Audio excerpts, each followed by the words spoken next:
Ramos y García Agronegocios, embarques a frigorífico, negocios particulares, venta, arrendamiento y administración de inmuebles urbanos y rurales, consignación y venta de lana, granos y madera, remates por pantalla y de reproductores, integrante de Plaza Rural, porque lo mejor siempre está por venir.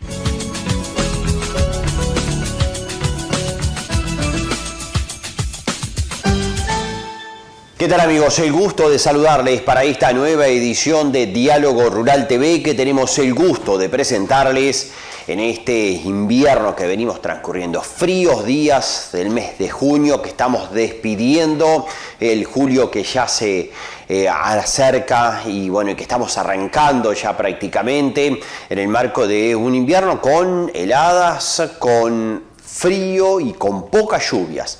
Hasta el momento, por lo menos aquí en el centro del país. Registros que hemos tenido de lluvias en este junio bastante escasos para la época del año, que si bien no se sienten porque, bueno, lógicamente hay poca evapotranspiración, hubo lluvias anteriormente y demás, pero no deja de ser un dato que preocupe la escasez de lluvias que hemos tenido en este invierno, en este mes de junio prácticamente. De 25, 30, 35 milímetros, en ese entorno han sido las lluvias en el departamento de Durazno, en las distintas seccionales, en el acumulado del mes de junio. Pero bueno, de eso, esos son parte de los temas productivos que venimos transitando en este invierno.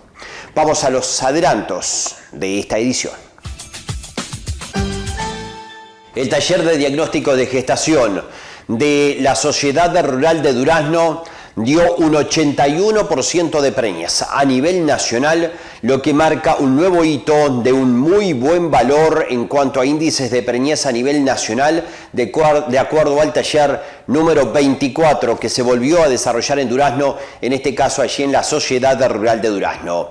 Es el cuarto año consecutivo que los niveles de preñez están por encima del 80%. Buenos datos que vamos a estar evaluando y analizando con los especialistas. Estuvimos hablando con el doctor Emilio Machado, quien estuvo coordinando la presentación de los datos por parte del equipo que coordina la ingeniera Graciela Quintanz, con quien también estuvimos hablando en el marco de la evaluación de esta edición número 24. Además, vendremos hablando con el doctor Santiago Bordaberry, hablando sobre las pérdidas que hay entre las ecografías y los destetes. ¿Qué es lo que pasa entre medio? Pérdidas por abortos, pérdidas al nacimiento, pérdidas después del nacimiento de los terneros. ¿Qué pasa en ese lapso del proceso productivo y las pérdidas que se generan? ¿A qué se deben? Lo hablaremos con el doctor Santiago Bordaberry. Por otra parte, vamos a poner foco en lo que fue la última mesa de desarrollo rural desarrollada en Carlos Reiles, en la Liga del Trabajo de Molles, donde allí productores del grupo El Molino de San Jorge plantearon la situación que están viviendo con la utilización de un campo de recría que comparten con la cooperativa Calcare del departamento de Canelones. El manejo del campo es uno de los temas que les está preocupando. 81% del porcentaje de preñez a nivel nacional fue el dato central de la 24ª edición del taller de diagnósticos de preñez, desarrollado nuevamente en la Sociedad Rural de Durazno. El doctor Emilio Machado, en representación de los profesionales veterinarios que estuvieron recogiendo la información, analizando y procesando la misma, explicó estos datos y especialmente las mejores condiciones climáticas en el norte que en el sur, pero un mejor manejo de los ganados en el sur que en el norte, que compensa una cosa a la otra. Como dato relevante, el mejor manejo de los ganados está mejor porcentajes de preñez por sobre la variante del clima, un dato que ha venido quedando claro en los últimos años. Hablábamos con el doctor Emilio Machado. Lo primero es el porcentaje de preñez, ¿no? 81%, es el cuarto año consecutivo que el taller tiene por encima del 80%. Creo que es el quinto año en los últimos 7, con la sequía incluida. lo cual habla de un indicador que a ojos nuestros tiende a estabilizarse, ¿verdad? Entonces podemos decir hoy, la otra conclusión que asociamos a esto es que pudimos demostrar que el porcentaje de cobertura de manejo viene aumentando en todo el país. Lo dividimos por norte o por sur, pero eso es independiente, es anecdótico. Lo cierto es que el porcentaje de manejo viene aumentando y eso explica esta estabilidad en torno al 80%, ¿no? Eso habla de tecnología, que hay una adopción de tecnología, que hay una difusión de conocimiento, que hay una transferencia de conocimiento y eso es desarrollo humano, ¿no? ¿Qué hace que se valga más de la tecnología el productor? Y obviamente el estímulo, ¿no? Es imposible lograr mayor desarrollo si no hay un estímulo económico. En definitiva, el desarrollo es una cadena de retroalimentación entre desarrollo y aumento de los ingresos. Entonces, hoy estar disfrutando de esta bonanza y de gente que se compromete con los resultados hace que se logren estas cosas. Ese 81% ustedes los dividieron entre norte y sur y prácticamente no tiene variantes. No, eso parte de los prejuicios que a veces hay. Seguro. De las cosas que se dicen a veces tratando de aportar, pero sin el conocimiento de la realidad, digamos, bueno, o de la interpretación de la realidad. Ahora, tenemos un mejor comportamiento del clima en el norte que en el sur, pero una mayor utilización de tecnología o de manejo en el sur que en el norte. Sí. ¿Una cosa compensa a la otra? Sí, en este caso sí, que fue lo que mostramos, ¿no? De hecho, los departamentos más golpeados, que eran Durazno, Soriano, Colonia, las seccionales que sufrieron más en el mes más crítico, que es el que marca el resultado del Entore, que fue lo otro que mostramos hoy ahí, lo compensaron con manejo. Esos datos entraron con el 95% de manejo. Entonces entraron incluso por encima de la media. Es tremendo. Los departamentos que habían tenido su peor mes en cuanto a disponibilidad de verde o índice de verde, lograron compensarlo con manejo y estuvieron por encima de la media. Uh-huh. En ese sentido, el sur, en este año se corrió la suerte de que el golpazo climático fuera en el sur, que estaba compensando mejor por manejo esos problemas estaba mejor preparado en el manejo para enfrentarlo, dicho de otra manera, ¿no? Uh-huh. Entonces no afectó la media. En condiciones climáticas similares podríamos inferir de que en el sur iba a haber una mejor preñez que en el norte. Hubo, por eso. Uh-huh. En peores condiciones climáticas, al tener un poco más, alrededor de 12 o 13 puntos más de manejo porcentual en el sur, supo amortiguar el golpe climático. Eso lo hizo mejor, que la suerte fue mejor que la del norte, porque el norte está con menor porcentaje de manejo aplicado. O sea que uno de los temas a tratar es mejorar el manejo, especialmente en el norte. Bueno, vieron lo que son las exploraciones de patrones, ¿no? Ahí se abre una discusión enorme, porque la primera cuenta que tenemos que hacer es cuántas vacas tenemos en el norte en relación a la disponibilidad de actores en el campo. Porque una conclusión, ¿por qué vamos a tener menos manejo en el norte? No tenemos por qué tenerlo, salvo que tengamos menos habitantes destinados a cuidar las vacas en el norte que en el sur. Ese a mí me parece que de todas las discusiones que tuvimos podía ser, pienso yo, capaz, un hilo de análisis que capaz dé algo de resultado. Es cierto que nosotros tenemos un desbalance de población, de la distribución de la población humana con respecto a la población de vacas, norte-sur, que es evidente. Hay pila de formas en las que saltan. Nosotros cuando desarrollamos sistema MU, que le poníamos sensores a las vacas y a los toros, en el 2016 los toros reportaban la monta por mensaje de texto para hacerlo en tiempo real. Y el problema que tuvimos cuando lo usamos en el norte era que no había antenas, porque las antenas están donde está la gente, porque las antenas que dependen de las empresas de telecomunicación ponen las antenas donde hay tránsito de los celulares, porque responden a un interés económico. Entonces tenemos la franja costera tapada de antenas, pero el norte vacío. Pero el problema es que en el norte tenemos las vacas. Por ejemplo, el departamento que tiene más vacas de cría en el Uruguay está Colembo.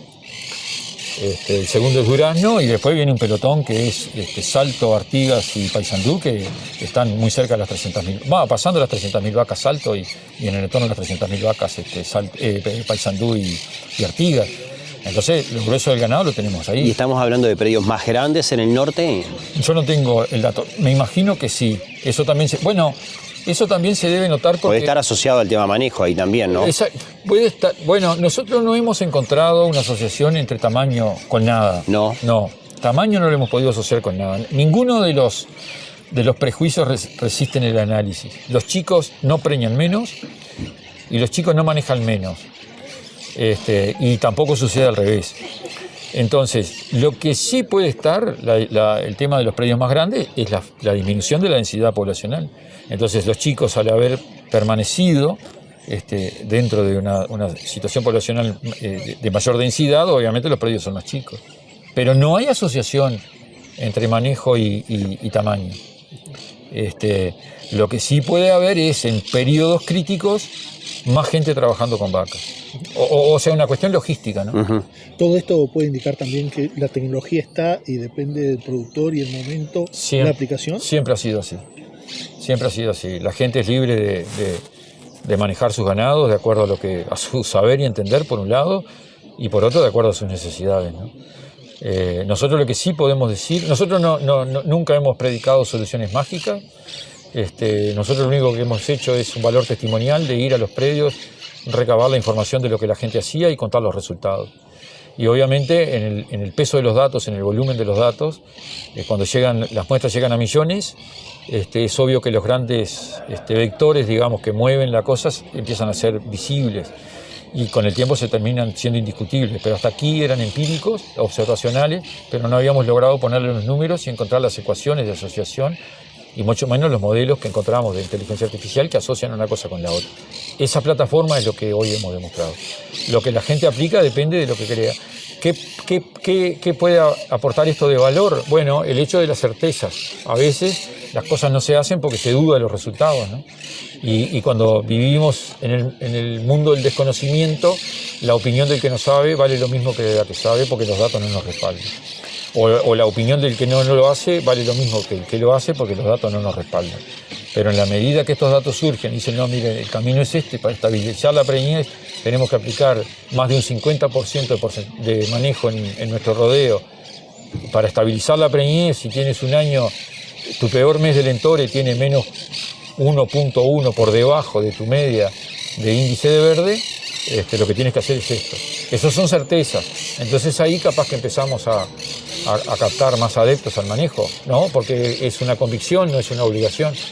Lo otro que yo he notado con el correr de los años, que es lo que te permite los años, es ver cómo se ha ido siendo cada vez más común los nombres, las técnicas, el invocarlas. Los técnicos jóvenes ya tienen ese paquete asumido, lo aplican sin siquiera cuestionarlo, ¿no? Pero eso lleva a un periodo generacional de adopción del conocimiento y del aprendizaje que es un paso que no lo podíamos saltear, ¿no? Esta es una muestra interesante, respetable, amplia de la ganadería nacional, pero también está basada en los productores que hacen por lo menos ecografía. Sí, claro. ¿No? Sí. ¿Qué pasa con el resto de la ganadería? ¿Hay un escalón con mucha diferencia ahí? No sé, porque no los muestré. No se muestra. No, claro, exacto, no se muestra.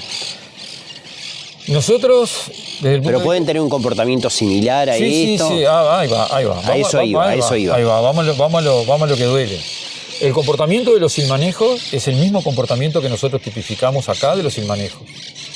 Lo que sí es cierto es que nosotros nos vamos quedando sin predios, sin manejo como referencia. Es más, parte del análisis de hacerlo por lotes porque ya no tenemos predios enteros que no tengan manejo. Tenemos lotes que no tienen manejo. Entonces, nuestro se van subiendo escalones. Se van subiendo escalones.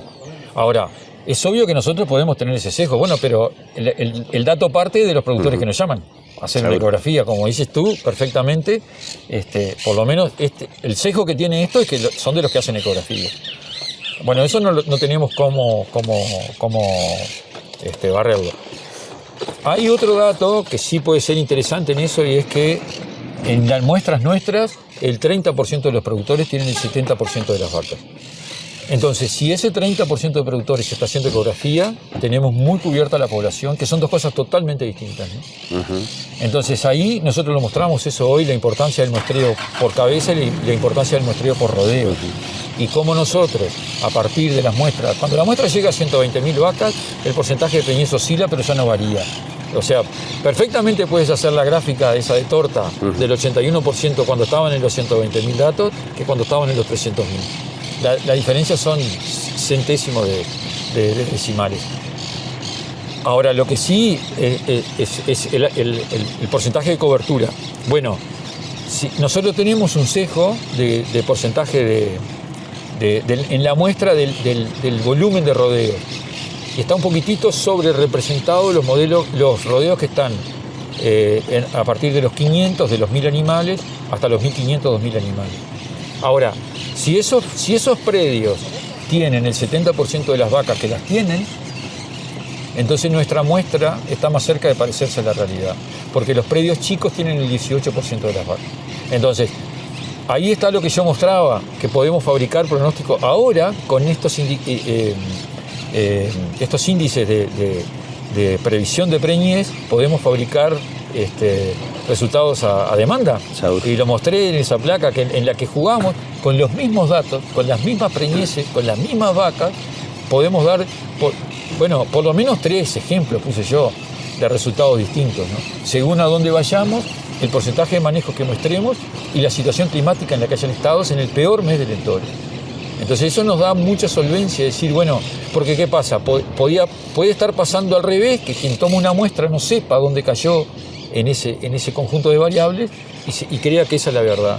Entonces no hay un solo Uruguay, hay varios Uruguay dentro de un mismo entore, y depende cómo ponderemos o el peso que le demos a esa muestra es lo cercano que vamos a estar o no a la población total. Y dentro de eso refleja que dentro de ese 81% final hay muchos panoramas muy diferentes entre unos y otros. Claro, es eso. Hay muchos Uruguay diferentes, ¿no? Se desarrollaron partidos diferentes, ¿no? Lo que tiene de bueno este análisis es que nosotros, al tener ese histórico, pudimos recomponer esas ecuaciones de asociación para todas esas combinaciones. ¿Por qué pudimos para todas? Bueno, porque tuvimos el peor año de seca que nos permitió tener el fondo de la escala. Entonces pudimos estudiar el comportamiento de los predios con y sin manejo en el peor momento de la sequía. Y eso nos dejó la escala negativa. Y a su vez tuvimos el 2024, que fue todo lo contrario y que nos dio un excelente lugar de muestreo de lo que es tener un año favorable. Y pudimos encontrar la asociación entre manejo y clima para los desfavorables y para los favorables. Entonces, ¿qué pasa? Cuando lo desafiamos frente a 2026 tuvo un pedacito de todos esos años repartido por su territorio. Y a todos le podíamos, de alguna manera, predecir cuál iba a ser su preñez según cómo asociaran esas cosas. ¿Va a ir mutando la forma en la que se presentan los datos en el taller de aquí en más, en este antes y después? Sí, porque nosotros hemos mejorado muchísimo la plataforma de recabar información. Estamos levantando posiblemente el doble de variables de lo que habíamos hecho hasta acá. Hemos mejorado el formulario web. Hemos aumentado el número de variables y entonces obviamente vamos a estar sacando mucho más conclusión. Todo lo que hoy es el microdato de cada establecimiento, que antes no lo podíamos captar, no porque no pudiéramos, no teníamos un diseño de encuesta que lo pudiera captar, ahora lo va a empezar a captar. Entonces van a empezar a aparecer otros datos, que por ejemplo la incidencia de la garrapata, que ahora la estamos reportando, la incidencia de la enofora, que ahora la estamos reportando, la parte de alimentación, que ahora lo estamos reportando, esa parte sanitaria, bueno, que ahora lo estamos reportando, la subdivisión en los lotes, es decir, por ejemplo, la aplicación de muchas de estas técnicas requieren el diagnóstico de actividad ovárica, en el que primero clasificamos las vacas ciclando en anexo profundo, anexo superficial, y ahora tenemos cómo registrar esos 3 sublotes a la vez y ahí empezar a tener otro discernimiento. Nosotros además estamos desarrollando una plataforma digital de recolección de información, porque nosotros queremos ir al dato individual asociado a la caravana. Nosotros durante muchísimos años levantamos el dato individual de condición corporal, teníamos bases de datos levantando eso, y obviamente eso nos dio muchísima información. El problema es que llevar eso a nivel nacional requiere desarrollar un sistema automatizado para hacerlo. Bueno, estamos haciendo el desarrollo de la determinación de condición corporal electrónica a través de cámaras, y eso asociado a la caravana. Y estamos haciendo también el desarrollo del análisis de de la imagen de ecógrafo, del ecógrafo también en tiempo real, con modelos que clasifican la preñez y que podemos precisar o ser más precisos en los días de preñez. Entonces ahí lo que yo decía, por ejemplo, ¿de qué nos vale tener un marco ambiental dividido en 10 días en cuanto al verde o al agua si después no tenemos cómo encontrar la asociación con una variable porque no estamos midiendo plazo de 10 días en la cría? Pero a partir de esta etapa, pienso yo, ojalá podamos hacer eso también. Entonces ahí va a aumentar muchísimo los vectores en los que estamos cortando las tijeras, que le estamos metiendo esos datos, y van a aparecer recovecos que ahora lo estamos pasando por alto, ¿no? Ramos y García Agronegocios, Embarquiza Frigorífico, negocios particulares, venta, arrendamiento y administración de inmuebles urbanos y rurales, consignación y venta de lana, granos y madera, remates por pantalla y de reproductores, integrante de Plaza Rural, 19 de abril 1107, Durazno, teléfonos 4362-6513 y 3917. Ramos y García Agronegocios, porque lo mejor siempre está por venir. 25 años se van a estar cumpliendo el próximo año de los talleres de diagnósticos de preñez que arrancaron en el INIA 33, que tuvieron un proceso de desarrollo en base a ese trabajo de los profesionales veterinarios, la coordinación de la ingeniera Graciela Quintance y el Instituto Nacional de Investigación Agropecuaria. Ahora, desde hace ya un tiempo, independientes de la figura técnica de INIA, la ingeniera Graciela Quintance sigue coordinando esta actividad que está en manos de profesionales veterinarios privados. Con ella hablamos acerca de lo que dejó esta edición número 24. Una demostración de que la cría está sólida, que los productores responden frente a los desafíos climáticos, que compensan con mayor manejo, con coherencia de manejo, y estamos muy contentos de haber obtenido ese porcentaje, teniendo en cuenta que en los prácticamente, no saqué bien la cuenta, pero son 5 años por encima de 80 en las últimas décadas, ¿no? Entonces realmente es histórico. Para algunos tuvo una seca importante en lo que fue el otoño o también el verano. ¿Creen que no tuvo tanto impacto, que las medidas se adoptaron a tiempo? Con respecto, nosotros creemos que el verano, al sur del Río Negro fue, los datos lo dicen, los mapas lo dicen, que fue realmente difícil de afrontar, y los productores, al igual que en la seca del 22-23, respondieron y compensaron con manejo, que es la variable que tiene más incidencia en la tasa de preñez final. En esta época el dato se viene ganando el protagonismo, todo tiene mucho dato. En ese sentido se ha venido trabajando con tecnologías, con buscarle ese otro plus como para poder ampliar la información y tener un poco más sensible lo que está aconteciendo. Sí, como dijo el doctor Emilio Machado, hoy hay herramientas que nos permiten hacer un análisis diferente de nuestra información. Hace 5 años que tenemos una base de datos única. Hoy se mostraron análisis de más de 1 millón de vacas en el histórico de estos últimos 5 años. Tenemos también un líder en el equipo como es Emilio que maneja muy bien toda esta información y es capaz también de explicarlo de forma sencilla porque es muy complejo. Así que yo creo que como se dijo, es un antes y un después de toda esta información y de todo este análisis. En este análisis también ese 81% que se llega tiene un desglose interesante con respecto a la composición de ese 81%, por categorías y también por zonas. Sí, lo hacemos todos los años, sí. Lo hacemos por zona, lo hacemos por categoría, teniendo en cuenta que en general cuando pesa a veces el clima, la vaca de primera cría a lo mejor es la que más puede estar afectada, a pesar de que los productores es la que más cuidan también. Entonces por eso a veces no cae el porcentaje de preñez de esa categoría. Por zona, por categoría, por manejo, hay cosas que no las pudimos mostrar pero tenemos esa categorización desde hace años y está muy bueno. Hay una profesionalización de la ganadería en ese sentido. Sí, cada vez más, y creo que una de las cosas que lo muestra es la variación entre años que cada vez es menor. Ya, como decimos siempre, ya no existen las gráficas serrucho de un año preñó mucho y otro año preñó poco, sino que los productores se van moviendo dentro de determinados rangos, y lo que hay que hacer, como bien expresamos, es que más productores estén cerca de ese promedio, y no tanto que algunos pocos aumente mucho la tasa de preñas. Hay un trabajo que hacer en las pérdidas. En la revisación de toros, el doctor Mariño nos decía, al final solo el 40% revisa toros. Sí, hay todavía manejos y alternativas que hay que abordar. Las pérdidas es algo que nos ha desvelado desde hace prácticamente 20 años, porque lo venimos poniendo como tema en el taller. Creo que se ha avanzado a lo mejor poco. Como dijimos siempre, primero hay que medir para poder corregir. Entonces lo que más tenemos que hacer es tratar de que los productores midan desde el diagnóstico de gestación hasta la aparición y después hasta el destete para poder cuantificar y después corregir.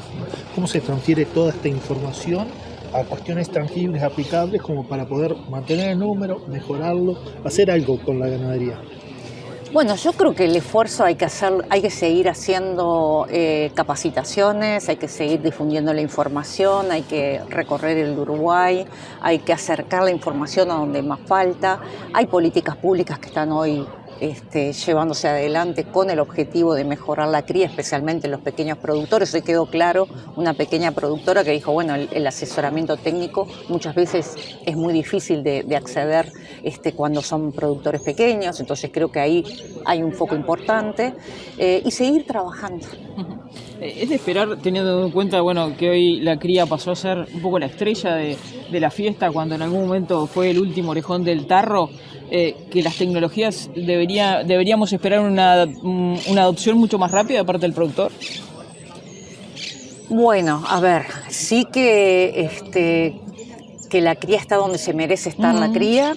Es la máquina de producción de carne, es de donde sale todo. Nos costó entender. Sí, costó porque es como tú bien decías, yo recuerdo que cuando empecé a trabajar en cría, la cría no estaba dentro de los rubros más interesantes. La cría lo que tiene es que además es lento, cuando uno trabaja el impacto demora en el tiempo. Lo que hacemos hoy en una ternera va a repercutir a lo mejor dentro de 3 años, entonces hay que ser pacientes, constantes, ¿no? Tener siempre un objetivo, ir trabajando en ese sentido. Yo creo que la adopción tecnológica hoy es muy alta porque la información además es muy robusta y es muy predecible. Hemos logrado poder predecir el impacto en preñez cuando aplicamos un DAO y un destete temporario o un diagnóstico de actividad ovárica y un destete precoz. O sea, podemos llegar tenemos resueltos esos temas. O sea, el productor tiene tecnologías que son robustas, que son seguras y que son certezas tecnológicas. Entonces, bueno, ese tipo de información hay que acercársela a lo mejor a la gente que todavía no le está llegando. Graciela, esta es una muestra válida, interesante, importante de la ganadería nacional, pero ¿esto se puede proyectar al 100% de la ganadería nacional o este grupo de productores que aportan los datos está en un escalón más arriba del resto de los productores ganaderos?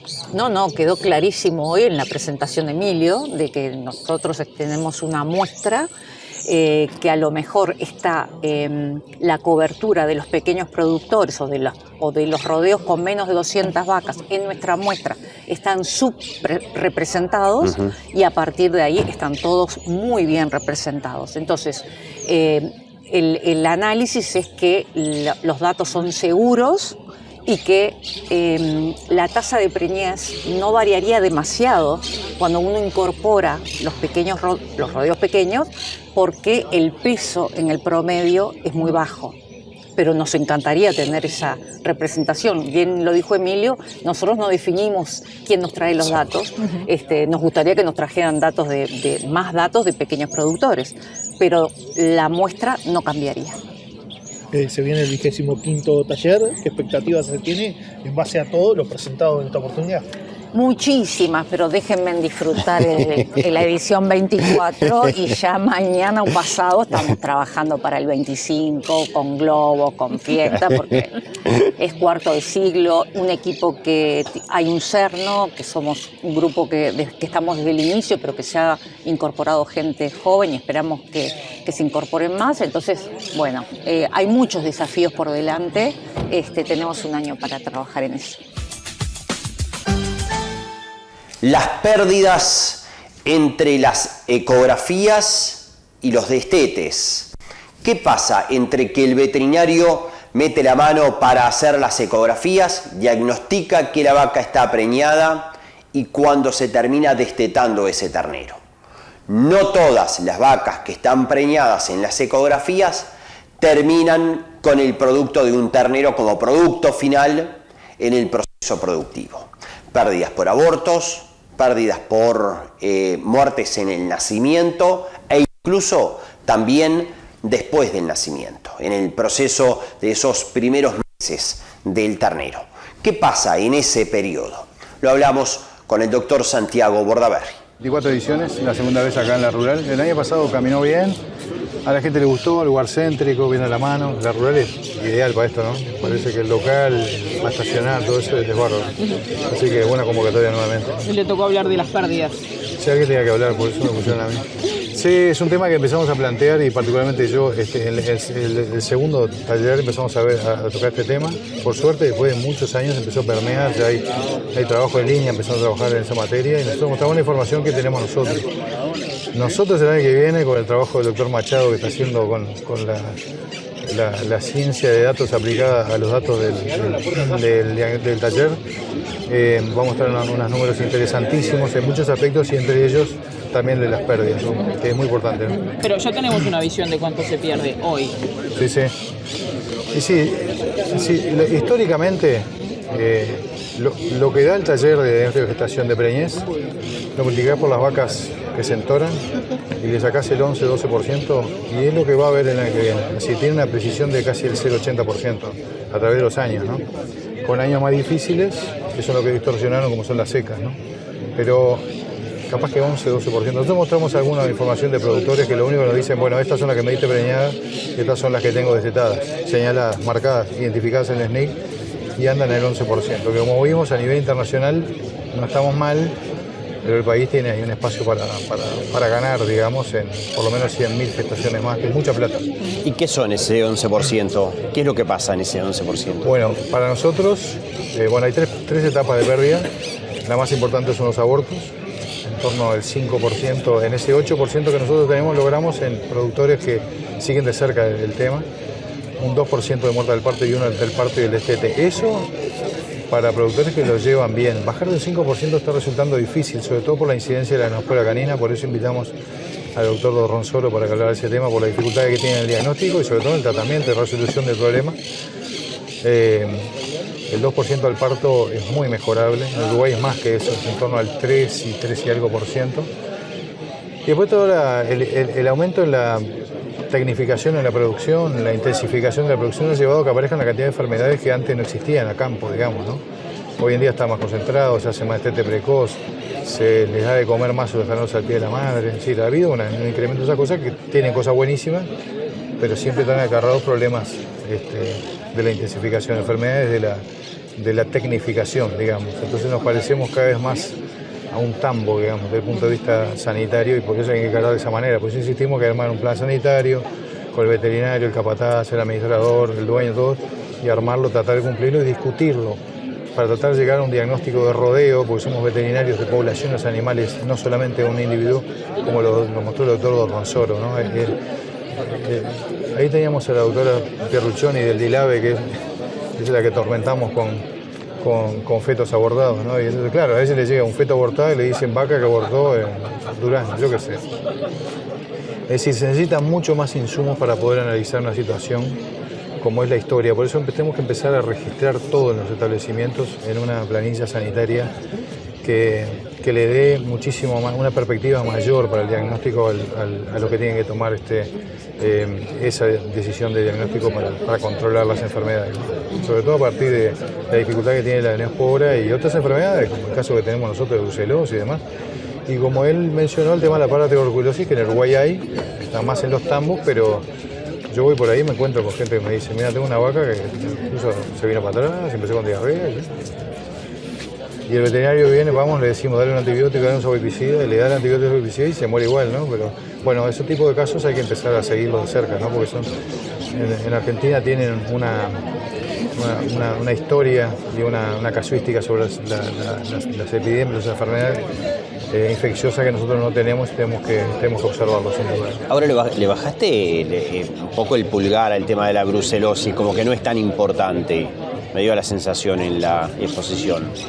Y que no es tan importante. Sí. Lo que hubo en Uruguay y hay acá es un entrevero y un problema de diagnóstico horrible que perjudicó a mucha gente, a nosotros particularmente, ¿no?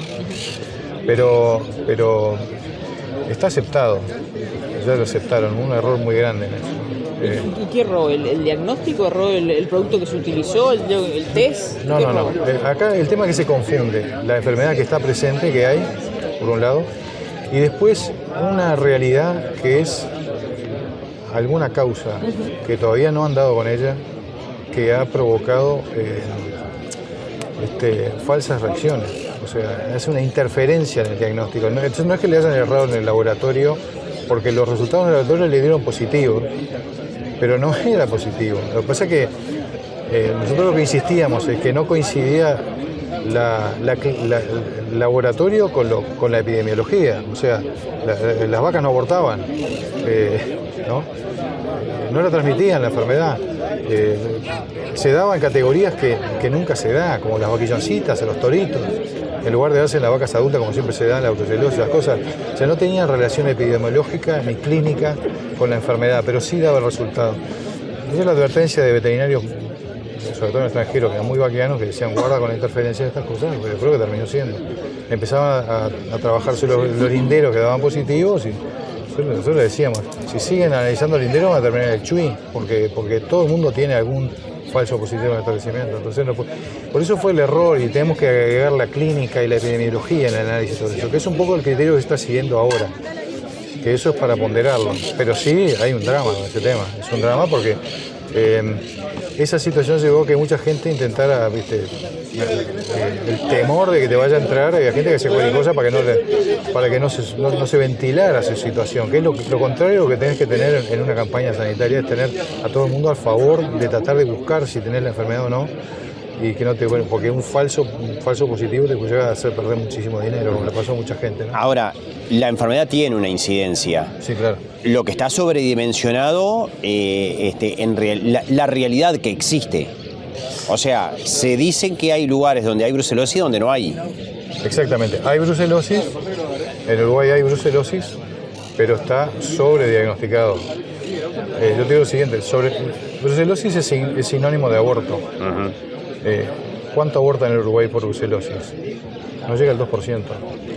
Yo llamé a Zoonosis y pregunté cuánta gente se enferma de brucelosis en el Uruguay. 0. Entonces, ¿hay tanta brucelosis? Si hubiera tanta brucelosis, tendría que estar llena de gente enferma y lleno de abortos por brucelosis, y no los hay. Entonces, naturalmente, la enfermedad está sobrediagnosticada. Pero bueno, lo que pasa es que hay que entender, porque uno dice esto es un error. Fue lo que le tocó. A las autoridades le tocaron en el momento eso. Le aparecían positivos, aunque no coincidían, y no, realmente hasta el día de hoy tampoco creo que se sepa mucho. Por eso lo asocian con epidemiología. Y hoy en día las autoridades también tienen una realidad que, ¿cómo lo manejan esto? Tienen que obrar con criterio, tienen que obrar con un estudio epidemiológico de la zona, de los vecinos. Por eso es una enfermedad dramática, sobredimensionada seguro, pero no sé si hay otra forma de hacerlo hasta que no den con la forma precisa de diagnosticar lo que es la enfermedad y lo que es la interferencia. ¿Neospora canina la principal preocupación entonces desde el punto de vista sanitario hoy en la parte reproductiva? Sí, sin duda, porque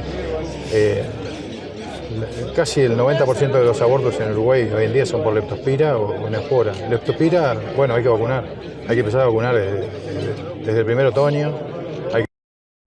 He jugado la mayor cantidad a las vacunas más amplias posibles, revacunar anualmente y bueno, lo solucionás, lo controlás. Ahora, mi espora canina no tiene arreglo, no tiene vacuna por ahora, se han probado unas vacunas en el exterior, no funcionaron y peor todavía, no tenés que tener el perro en la estancia siempre, te lo puede introducir y después te queda. El contagio es por vía transplacentaria, es vertical, de la madre a la hija, entonces siguen contagiando. Es un drama, es un drama. Nosotros tenemos algunos establecimientos que primero han tenido índices altísimos de abortos, se han visto abortar un nacimiento de ternero con síntomas nerviosos, clásicos hacemos, y tienen una proporción altísima de vacas positivas. ¿Qué hacen? Se le tiene que decir que la tienen que embarcar y todavía más tienen que sangrar todos los años, la reposición, como decía Ronsoro. Y bueno, es el camino que hay. Ojalá algún día descubran una vacuna para eso, pero no es fácil. ¿Cuánto fue la garrapata? ¿En los abortos o en no preñarse? Este tema es con la garrapata. Nosotros tenemos la información de eso de los predios y por preñez y por presencia o no de parásitos e incluso de tristeza. Lo que pasa es que eso puede ser engañoso. Si nosotros mostramos ahí una gráfica que te dice, bueno, es casi lo mismo, en preñez es más bajo lo que tiene garrapata porque tiene que andar bañando, moviendo ganados durante la época de garrapata. Ahora, después que tenés preñados los ganados, el aborto casi no existe porque en invierno la garrapata no tiene tanta incidencia. Entonces, nosotros salimos a decir, bueno, la garrapata afecta a todo, pero no tiene problema de aborto, la gente dice, entonces no le doy pelota a la garrapata. No, la garrapata hay que darle porque lo que hace es bajarte el índice de preñez. Después ya está, ya es dramático. Que la garrapata tiene no solamente el riesgo de la muerte en sí mismo, más todos los costos que tiene para bañar, y encima todavía las dificultades que presenta a la hora de manejar los ganados en verano durante el servicio y lo que baja los índices de preñez. La verdad que preferimos hasta no tener más información en la base de datos esa que tenemos del taller de identificación, mostrarlo este año, si vamos a esperar hasta el año que viene para poder hablar con más seguridad. Pero que lo afecta seguro. Del repaso que hizo, ¿cuántos terneros menos dijo que nacían? Y más o menos unos 300.000. Unos 300.000 terneros. Es una barbaridad. Es la exportación en pie entera, es la faena de un frigorífico grande. ¿Un número razonable que podríamos llegar si se trabajara mucho más en las pérdidas? Bueno, nosotros mostramos de entre 8 y 11 productores que llevan esa información, que trabajan intensamente, lo han llevado hasta casi el 8%, 7% es muy bueno. El mejor país en esto es Nueva Zelanda, gana en torno al 8%. País más fácil de manejar, sin extremos de temperatura y todas esas cosas, extremos para arriba por supuesto, y otros países comparables como Estados Unidos o Australia tienen unas pérdidas mucho mayores que nosotros y con incluso más dificultades para diagnosticarlo. Los americanos, por ejemplo, no hacen diagnóstico de gestación salvo el 20% de los criadores. Los australianos tienen una realidad tan diversa que es difícil buscar toda la información, pero tienen pérdidas superiores en algunos lugares del 20%. Ramos y García Agronegocios, embarques a frigorífico, negocios particulares, venta, arrendamiento y administración de inmuebles urbanos y rurales, consignación y venta de lana, granos y madera, remates por pantalla y de reproductores, integrante de Plaza Rural, 19 de abril 1107, Durazno, teléfonos 4362-6513 y 3917. Ramos y García Agronegocios, porque lo mejor siempre está por venir.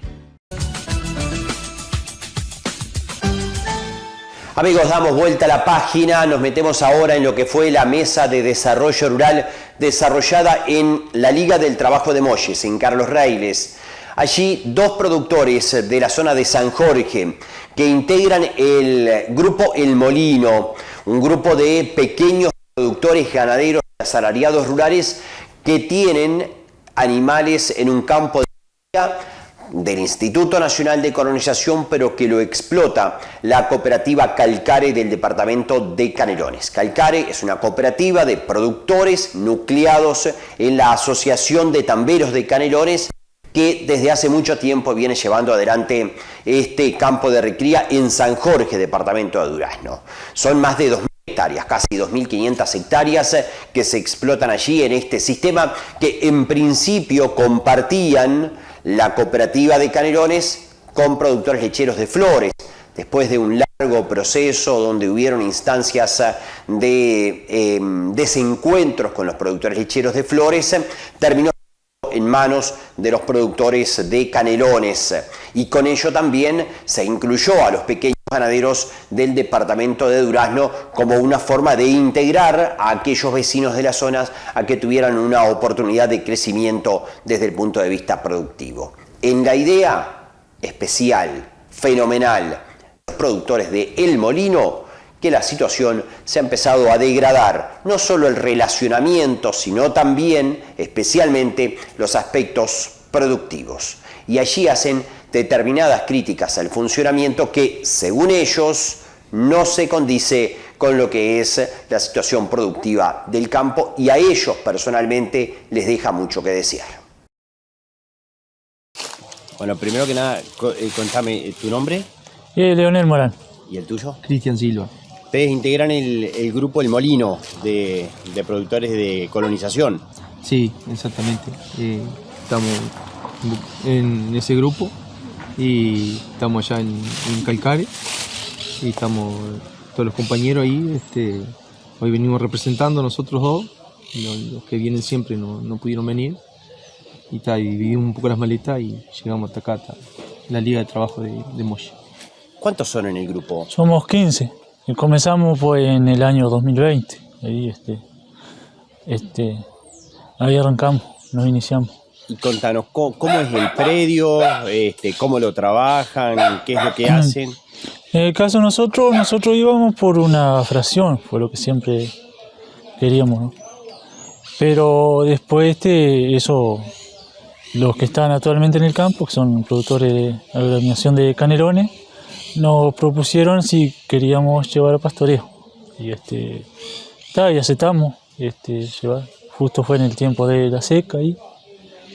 Hace 2023, bueno, sí, 2023. Y llevamos pastoreo. O sea que ustedes están como pastoreantes de Calcare. Somos pastoreantes, claro. No, y ahora seguimos a ver si podemos mejorar algunas condiciones ahí o no. Temas que tenemos o vamos por la fracción. En realidad queremos trabajarlo nosotros, el campo, ¿no? ¿Y han hecho alguna propuesta a colonización? No, eso estamos ahora con todos los compañeros, reuniéndonos, preparándonos, como no teníamos mucha información de cómo se podía hacer, ahora estamos un poco más asesorados y vamos a tratar a ver si podemos tener acceso a algún pedazo de tierra. Uh-huh. Porque se han ido muchos compañeros, han retirado el ganado, el grupo sigue armado, pero mucho ganado se ha sacado porque no están conformes con el manejo. Claro. Y ahora nosotros estamos tratando para que no se desarme, porque somos pequeños reproductores y andamos tirando de acá para allá y un poco también el precio no se nos hizo tan rentativo como de primero. Entonces, y otro poco el tema de ver los animales, que se nos ha complicado un poco, por eso muchos compañeros se nos han ido y no nos parece justo que se vayan todos, uh-huh, pudiendo tener una oportunidad del campo que es Calcare, ¿no? Uh-huh. Que es muy hermoso campo como para explotar. Ustedes son todos pequeños productores y sí, capaz que algún asalariado de ahí, todos de la zona de San Jorge. Sí, todo. Tenemos uno nomás que que es pequeño también, que siempre él se ha manejado solo, pero después somos todos pequeños productores, teníamos más de 250 animales, sí, y ya ahora pasamos a 140 animales porque han retirado buscando otros recursos Claro, porque no era rentable lo que estaba pagando con lo que se reproducía, vamos a decir. La producción no era la que se esperaba. ¿Y eso por qué? ¿Por el manejo que hacen del ganado? ¿O ustedes tienen alguna participación en el manejo? ¿O cómo funciona? Y eso desconocemos, el tema de cómo es el manejo. Pero ustedes no van a trabajar, no participan en la interna. En principio llegamos a un acuerdo cuando llevamos como pastoreantes ir cada 3 o 4 meses al campo, cosa que nunca surgió. Vamos cada 6 meses, un año. Y cuando nosotros pedimos ir al campo y a veces te dicen sí, para el mes que viene vamos a ver y a veces se había hasta un año que no podemos ver los animales. Seguro. O sea, Entonces, ustedes están entregando los animales y no tienen y no sabemos, incluso con no sabemos si realmente estamos pagando por lo que tenemos o pueden haber animales que no existen, yo qué sé, ¿no?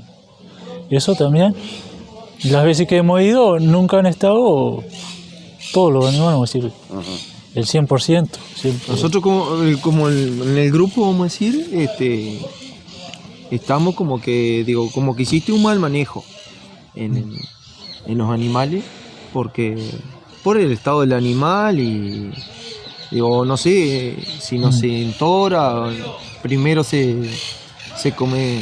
hizo examinación, pero no quedamos conformes porque hay gente que hizo examinación con Hereford y eran animales Hereford y nacieron todos negros, claro. Entonces como que nosotros no estamos de acuerdo con el manejo que se está haciendo.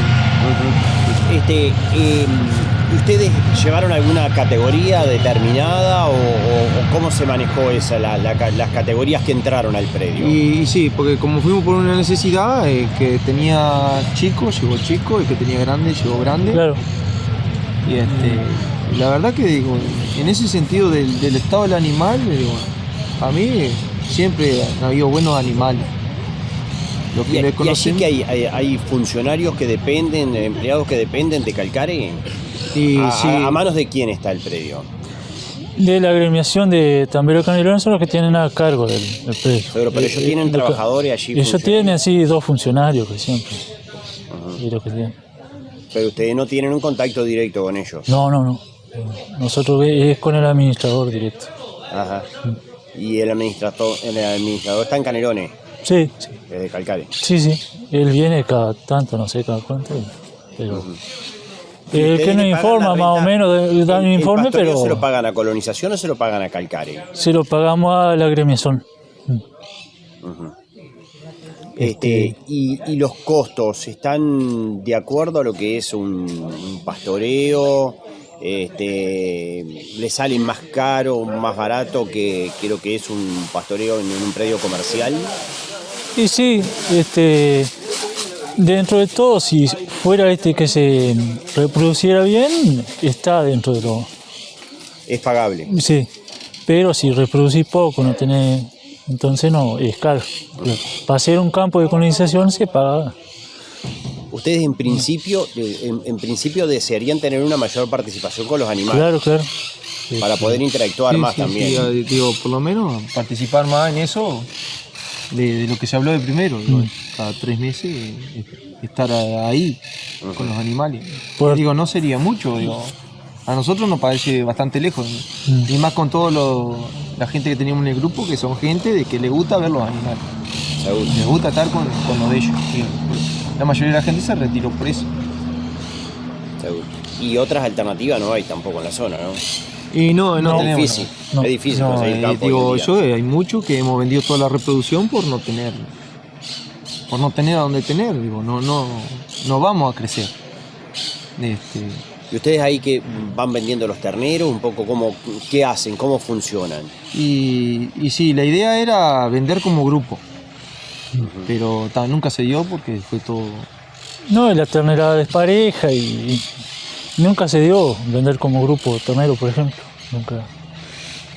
¿Y lo han podido hablar con la gente de colonización esta preocupación y el funcionamiento y demás? Y lo que se nos ha hecho difícil para ir a ver las vacas, menos para hablar un tema que de vender todo grupal, menos, porque si se nos hace difícil acceder al campo a ver los animales, imagínense, para poder sacar todo juntos.